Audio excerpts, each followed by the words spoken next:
Love movies as much as we do? Bring the experience of the big screen to your walls with movieposters.com. Whether you're into classics, blockbusters, or indie gems, they've got something for every film fanatic. As a listener of our podcast, you can get 15% off your order now. Just use code Grandma's House 15 at checkout. Head to movieposters.com and let's build your ultimate collection today. Just putting you on hold! But I don't want to. It's only a haircut, Nelson. There's nothing to be afraid of. Come in, take a seat. We'll go somewhere else.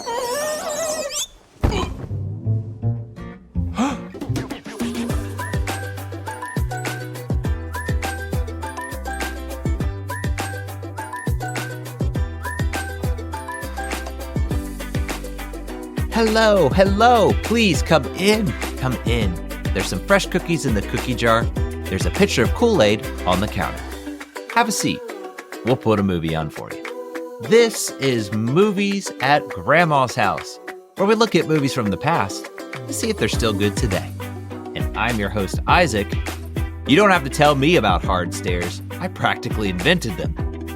And who's joining me for part 2 of the full-length movie for Paddington? This is Seth. Clear the road. This is a refuse emergency. It's great to see you, my friend. How are you doing? I'm doing very well. Very, very, very well. I'm excited that we're covering Paddington 2 already. It's just such an interesting series. It's so different. I feel like it's very unique than other movies we've covered, so it's a lot of fun to dive into. I'm with you. I mean, we had so much fun covering the first one, and yeah, they made a sequel. We have a third one coming out. It's a fun series. I mean, we're gonna jump into it. We're gonna really dissect it and give our thoughts. But it's one of those movies that, what can you say? It's, if you like the first one, it just seems like they just kept on going. They knew they had something special in their hands with the first one. But before we do get into this, friendly reminder, if you could do us a solid, please hit that like button, hit that subscribe button. Make sure you're all up to date on all things movies at Grandma's House. And if you have not seen this movie, Paddington 2, please stop what you're doing. Go watch the movie first. That way you'll be in the know. You'll know kind of the gist of the movie. We're going to talk about spoilers. We don't want to spoil this for you. So be sure you watch it first, then come on back and we'll have a fantastic, fun time with this one. We're going to have a good one because, like we talked about, this is part 2 of the movie Paddington. So Paddington 2 is what we're covering this time. It was released multiple places. I'm just going to run through them real quick because it's kind of that international release. It was November 5th, 2017 in London. It came out 5 days later, November 10th, in the United Kingdom, 2017. And then it came out in France on December 6th, 2017. So it feels like that's the latest. It was more like a November, December release time back in 2017. But that's what I'm seeing in terms of the exact release times. And the budget, I just still can't get over this. The budget was $40 million, and that's not chump change. Don't get me wrong. But again, the movies that we see, a lot of these are these blockbusters, hundreds of millions. This was $40 million. And the special effects and all that, I still am blown away by that. And, you know, it was another hit. Box office, I see it did $283.7 million. So another hit. They just did a wonderful job. I just can't get over how well the animation is for the budget. That just still astounds me. I'm just like, how did they do it? But they did it. So enough said. Just keep up the good work. You know, the studio that's behind Paddington 1 and 2. And looking at the reviews, I mean, it's kind of similar to the first one. Rotten Tomatoes has a 99%. That's just like, wow, that you don't see that very often for Rotten Tomatoes. IMDb, I'm seeing about 7.8 out of 10. Metacritic, 88%. Pretty much overall, I'm seeing it's in the 80s at least. somewhere in that vicinity on the reviews. So pretty much a favorable feedback is what I'm seeing. But I'm curious to know, what are some first memories that you have when it came to when this was first released? So this is another movie I've seen several times, so I'm very familiar with it. I really enjoyed the first one, so that I had a good idea of what's coming next. Gotcha. I didn't watch this one either. I just missed the boat, I guess, with this series. I didn't see the first one. I didn't see this one when they came out. I seen the trailers. I don't know why. I can't give you a good reason why I didn't see it. Just, I guess, busy life, and I just didn't come across the radar. I mean, we were like, oh, that looks like a fun movie to go see. We just never got a chance to see it, and I can't give you an excuse why with streaming and everything, why up till now I had not seen it. So I have no first memories in terms of when this was released and leading up till now. But with that said, I'm interested, being familiar with it. What were your expectations when going back to the film? I remember loving the first one, so I had high hopes and excitement for this one as well. Right.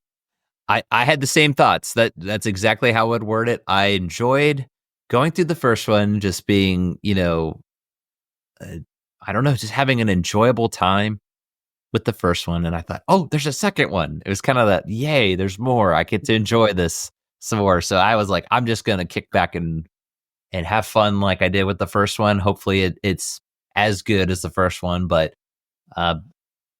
keep the expectations level. Don't try to hype it up too much, because I saw those reviews, like I brought out, they're pretty favorable, but I just wanted to have a good time like I did with the first one. So let's jump into this one. In this case, let's pull up our streaming, or if we have it on DVD, because I don't think this came out on VHS, but let's pull up the streaming in this case. Let's select Paddington 2 and press play.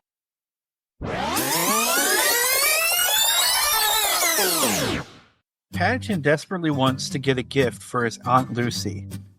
He tries so hard, saving up with money, job after job, until the gift he desires is stolen. He witnesses the robbery but ends up incarcerated. With nothing but good intentions, Paddington tries so hard to do the right thing. This furry friend just wants to be loved. Grab a snack, find your spot on the floor at Grandma's house with this enjoyable, adorable movie. Very nice. Yeah, this is just a great continuation from the first one. The characters are all there, but we're introduced to some new ones. So we'll talk about that, I'm sure, as we go on. But I'm interested to hear, what are your first impressions when you're watching this film? Well, I was really just blown away by how adorable Paddington is in this movie. The clever lines and the good acting. It's just a really easy movie to take in. It is. I'd flow into those if you watch the first one, and I'm just going to be honest, like, how could you not enjoy the first one in some capacity? It's like, you're kind of excited because it's like, yes, more of Paddington, more of this just fun world. I mean, it's a real life world. Obviously, you have to suspend your belief that there's a bear that's able to talk and all this, but it's just a fun family movie. I mean, like, that's what movies used to be like, it feels like to me. This gives me nostalgia, even though this was the first time watching it. It put me back into that. It pulls you into this world where, you just kind of suspend it a little bit. Like, okay, again, this is a fictional bear, but you're in this world, and it feels so real. It feels so fun. Paddington is a big part of that. Just his character, like you talked about, he's just this lovable bear. As much as he gets into trouble without trying to, he just happens to find it in one way or another. He's just a charming bear. It's just his personality. And they even make mention of that, I think, at some point in the movie. It's like he makes friends wherever he goes. Like, everybody seems to love him, to enjoy his company. So whenever they're trying to look for him, I think that's what it was. They're trying to find where he's at, and they're just like, we just need to follow the trail, because he always seems to make friends wherever he goes. And that's just the feeling you get. It's not just them telling you that. You feel that. You're like, I want to be friends with Paddington. I just want him to be this family member that lives in my house. As much as I hope he doesn't ride my bathtub down the stairs and cause a wreck. I don't want that part of it, but it's just great. I loved how they continued this. So, yeah, what did you think about the return of Paddington and these characters?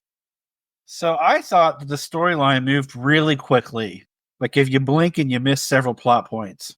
So it's one of those that you kind of have to watch again if you're going to get everything. It moves so fast paced, and there's so much to this. Like I said, you will miss some things. So I highly recommend watching this 2 or 3 times to get the most out of it. I think so too. I don't think when I was first watching it, I was able to really capture a lot of the charm. There's a lot of little subtle quotes. There's a lot of references kind of thrown back to the first. I picked up a few here and there, but I agree. I feel like you kind of have to watch it again. I really liked the family. You saw their progression to today. You felt like they've grown since we've last seen them. And again, you talked about it in the plot. Now Paddington, he's grown in that he's trying to kind of provide for himself in a way. He's trying to get this gift for his aunt, but it's also he's learning to take care of himself, to have a job as much as he's this talking bear. Grow up. Yeah, exactly. He's growing up, and you see that. It's just in a very charming way, and I love movies that do that well. Sometimes when you watch a sequel, there's a time gap, and I guess that's also what they call, the eye of the beholder, right? You're gonna, in one case, you ask someone what they think, and another person might see another. It always feels like where a direction a movie goes, it's like, I wasn't imagining that's how it would go. I didn't feel that way at all with this movie. I felt like this was this is dead on how I could imagine it. It's not, I'm saying, oh yeah, they're doing everything I was hoping they would do. It's just, yeah, this is how I view the characters being.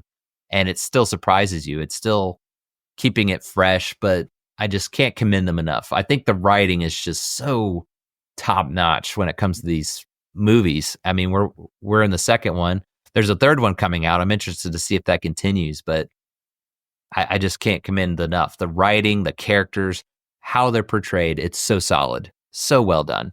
What did you think of the scene where they met at Paddington, where they saved Paddington's life? That's kind of shocking. It's very traumatic, but it's adorable too. Yeah. So are you talking about like towards the end when this is towards the beginning of their movie? They show him going down the river on a tree branch, right? Okay. And they save him. They come off the they had a little walkway there, a little whatever you call that. I can't think right now. Yeah, like it's like a bridge, kind of like a the uncle and aunt. It's kind of a flashback, right? That's a great way to open it too. It just shows how close he was with his uncle and aunt, and you got that sense in the first one. All he had, yeah, right. That was a great touch. Again, going back to the storytelling, and it's what 5 minutes, if that, of a scene, but it really brings that emotion out later of just, he really wants to get this gift for her, and there's that connection because he was a little, he's still young. He's still young at this point, but he was just a little lost cub, and they saved him, and they're just kind of like, well, he's a part of the family now. That connection was there. So, and if I could interrupt again, the whole mirroring his family now with what his family was then, that comes into play several times, that dynamic, and I really liked how they did that. It's just really good writing, as you were saying. It's just well thought out. I don't know how much they took from books, because there's a lot of books from Paddington and everything. I haven't read them all, so I don't know, but it's just well put together for sure. I agree. It makes you want to read the books in a way.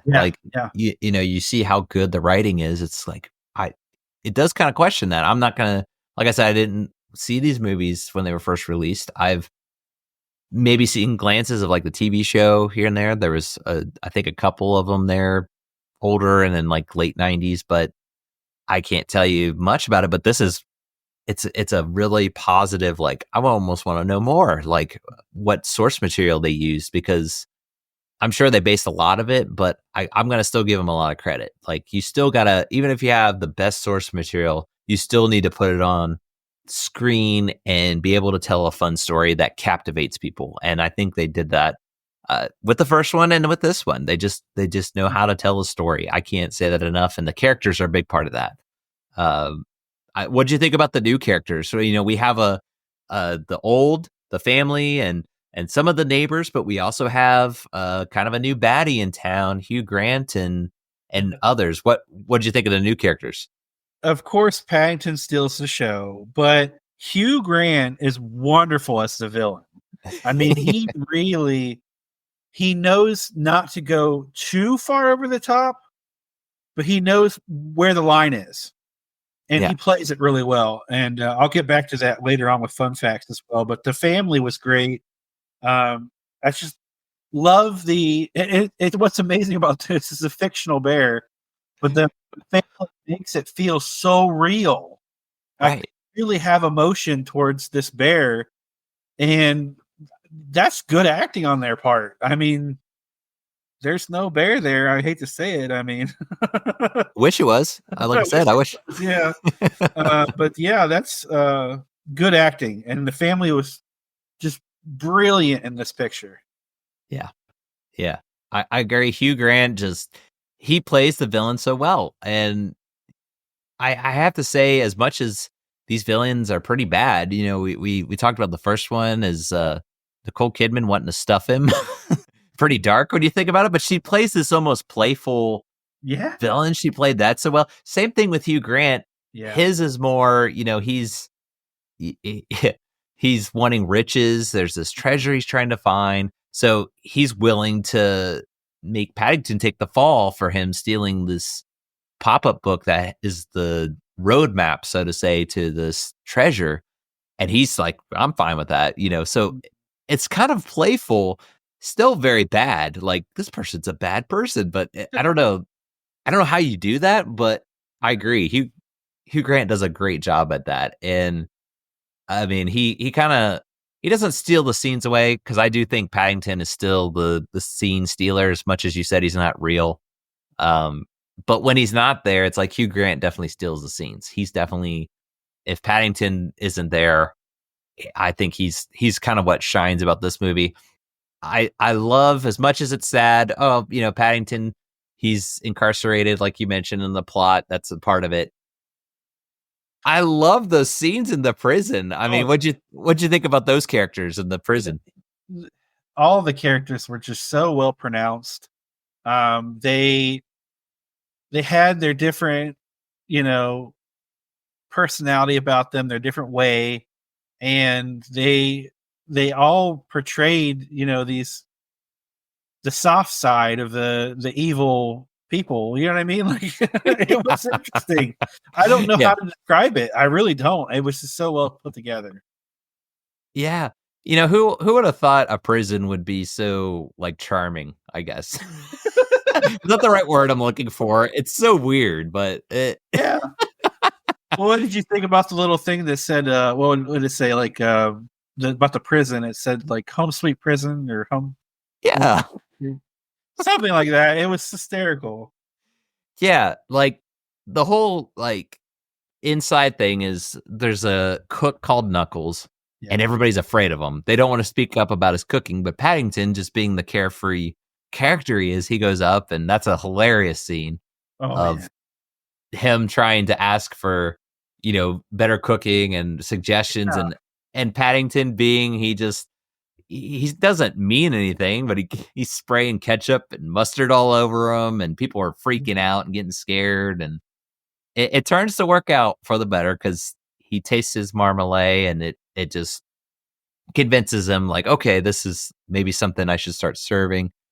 I love all that. It's a prison, and I don't know any prisons like that are so, welcoming. Is that another right word? I'm trying to get the right word for it, but it's just not as, like, compare it to, so it's hard to explain.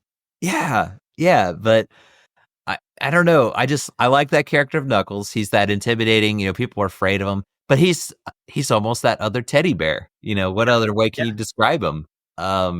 Maybe that's why he gets along with Paddington in the end. He's kind of got that teddy bear. He could be fierce, he could be mean, but he's just a big teddy bear. I I think the quotes are another thing that shine about this movie, and one that just popped in my head. I laughed, but I was like, "Oh, that was a pretty dark one." They kind of slipped in there. They're trying to. Paddington starts working with Knuckles, and he's trying to cut. I forget what he's trying to cut exactly, if it was onions or something. But anyway, Knuckles starts cutting real fast, and Paddington stops. He's like, "Where did you learn to use a knife like that?" And Knuckles just goes, "You don't want to know." And I'm like, that's funny. And then I thought about oh, wait a minute. That's pretty dark. But it's funny. It's just little stuff like that. I just love. Was there any quotes or things like that kind of jumped out to you? I don't know why, but this one hit me. Aunt Lucy said, "If you're kind and polite, the world will be right." And that's so Paddington. It's so Paddington. And I just, for some reason, that stuck out to me. I know there's so many quotes. Yeah. It's fully loaded with quotes for sure. There's so many. Going back to Hugh Grant, he's got some good ones, and a lot of them are escaping off the top of my head. But he's a person that has different personalities, like different roles. He pretends to be the homeless guy, kind of the raggedy. He does that. He does cover the Shakespeare. There's some funny ones if you're paying attention for his lines. But it's just charming. I mean, that's kind of what sticks out to me. Is it kind of continues that from the first. I didn't know if it would do that. If I want to be honest, that was my concern. I was like, how are they going to capture the charm from the first one? Is it going to continue, or is there going to be a drop off? I think it just does it justice. I think for a sequel, I feel like, how can you do it any better? I'm very impressed with the result with this one. That's kind of my feelings on it. The characters, again, you got the old and they just fit right in. You got the new ones. I had so much fun with this movie. It was a lot of fun to go through, with everything considered. So, but yeah, any other thoughts or your fun facts? I'm interested to hear some fun facts. What you got? I've got 4 of them for this one. The first being, this is Hugh Grant's favorite movie he starred in. Really? He loved this role. And I keep thinking about it. And I think it might be when he's talking to himself as the different characters that are all like they're dummies with the wigs and costumes. And he's talking to himself, and he's talking a different character as a different character to himself. That was challenging. Right. So I wonder if he liked that, or if he liked the action sequences that he had, or what it was that charmed him about this movie. But it was his favorite role, so that's pretty cool fun fact if you ask me. That is too. I wouldn't have thought that, but I can see. I'm with you. Like, I can understand why he would say that. But if you were to ask me, what do you think his favorite? Because he's been in so many movies, so that's so many. That's saying something. That's really cool. Yeah, that's really cool.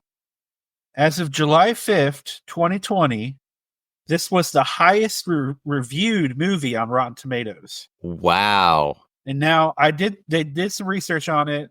Before that, it was Toy Story 2. Okay. But the thing is that Toy Story 2 had a couple negative reviews.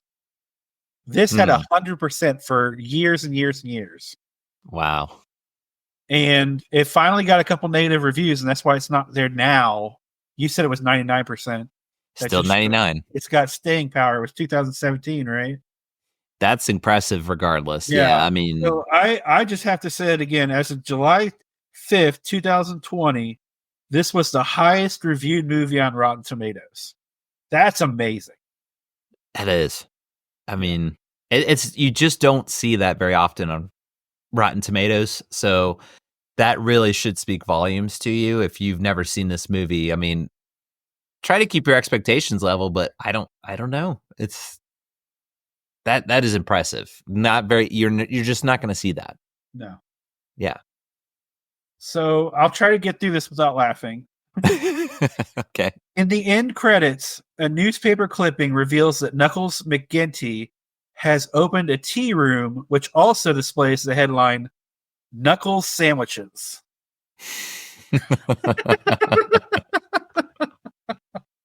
I was waiting for that. Like, I didn't catch that though. That's a great fun fact.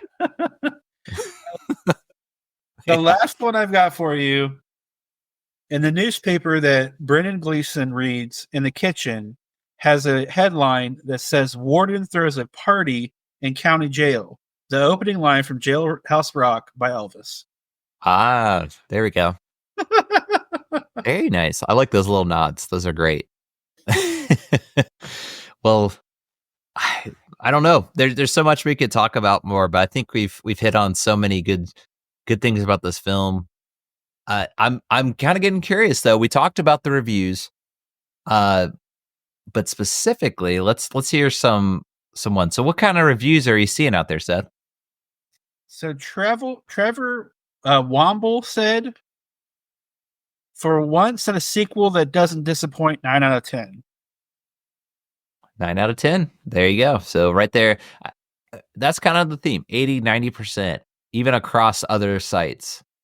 I'm kind of seeing. So I'm curious about what the rest of the reviews are out there, though.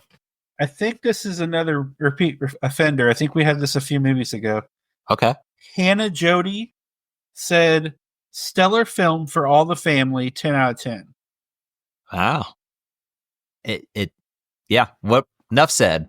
It's just a great family movie. So well put. One of our favorites, The Little Songbird, says, "One of the year's biggest delights, 9 out of 10." All right. That's a good word, delight. It's delightful. It is. That's adorable. Another one I can't help but say. Yeah. That's a great way to put it, though. Yeah. It's just delightful. I want to use that word to describe it. So, well, I don't know if there'll be too many surprises, but I'm still curious to hear. Let's get down to our reviews for this one. So, as usual, I got to ask you, Seth, when it comes to the movie Paddington 2, how are you going to rate it? Are you going to take it home? Are you going to leave it at grandma's? Or are you going to hide it in the attic? So I'm going to take this one home. Was it perfect? No, but it sure was close. With great visuals, a stunning story, and an adorable furry friend, where can you improve? Very nicely put. I'm going to take this one home too. It's just a fun time. If you like the first one, this is a no-brainer. It's like you're almost wanting to watch this one after you watch the first one. It's great now that we're able to stream it. Yeah.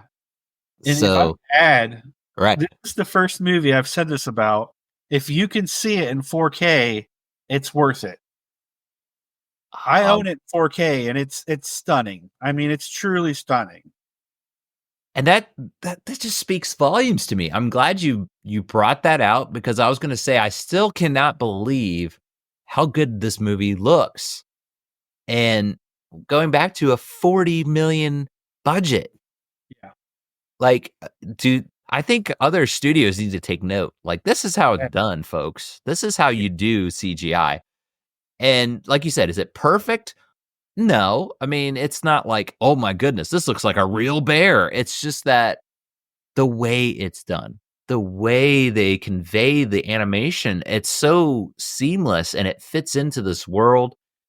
And in some parts it does look, you're like, wow, this does look realistic, but it's not trying to do that, if that makes sense. It's not trying to wow you like a lot of these studios do. Like, let's just throw as much money as we can into this thing, and at the end of the day, at 5 years later, it's going to look dated. This has its own unique style, and it looks realistic, but it holds up. I mean, we're talking, this was released 6 years ago. And to me, it's like, wow, this could be released today. Like, I'm just blown away how good this movie looks, how good the first one looks. Both of them look so fantastic. And they weren't breaking the bank to get it made. So I can't gush enough about that. But the characters, like we talked about, I mean, we didn't have much to talk on it too much, but the cinematography, I think it's one of the best movies that have a way of telling a story. And that's what it comes down to. You can have a great story, but if you don't tell it in the right way, it's not going to have as much substance. I feel like what's really deep about these movies is it has a good story. It has great characters. It has that charm that we've been talking about and gushing about. But the cinematography, I just think is so well done. I just want to watch it and just pay attention to those little details of their subtle little animations or the angles that lets you see more of the picture. It's not just here's the two characters, here's what's going on. If you really pay attention, it's just so beautifully done. Just the way the story is told. And I can't stress enough how blown away I am by that. That's what impresses me about when a movie can do that, like these movies can. I'm just kind of speechless. I mean, I don't know what else to say. It's just, if, like you said, watch this movie again, watch it multiple times and pay attention to those things. I think you'll be pleasantly surprised if you didn't notice some of those things, because that's what I always look for on these kind of movies.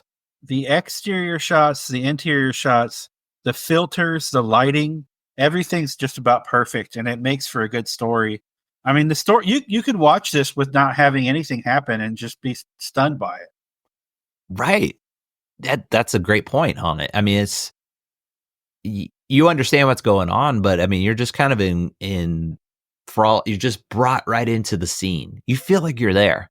And I'll just be honest. I've, as I get, maybe it's me getting older, but it feels like movies just don't do that as much as they used to. I think when I was younger, I was really engrossed in a movie. I felt like I was one of the characters there.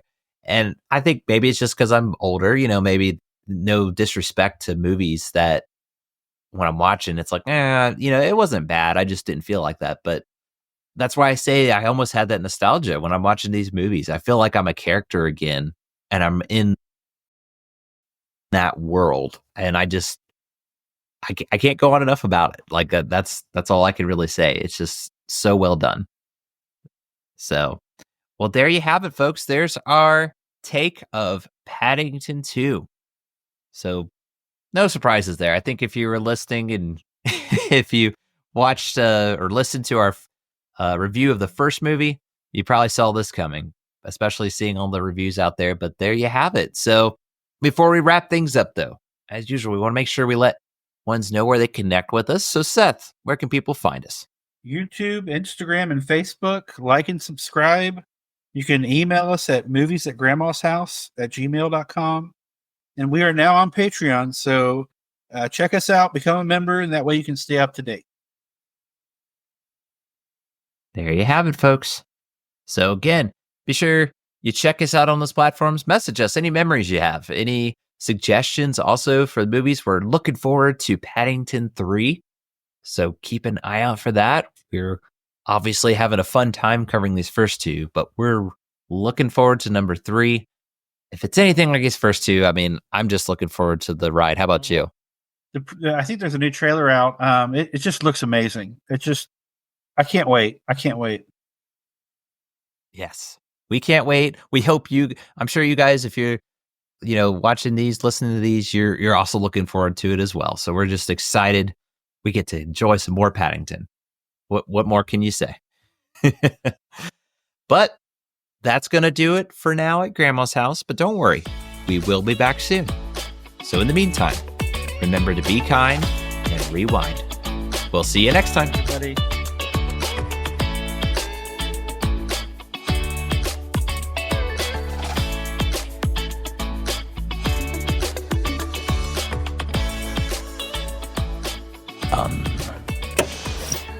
Dinner is served, Master. Thank you, Simpkins. If, like me, your doggy likes to maintain standards, can I recommend Harley's Gourmet Din-Dins? More taste, more goodness, more, dare one say, class? Harley's Gourmet Dog Food. Woof. Not to be consumed by humans.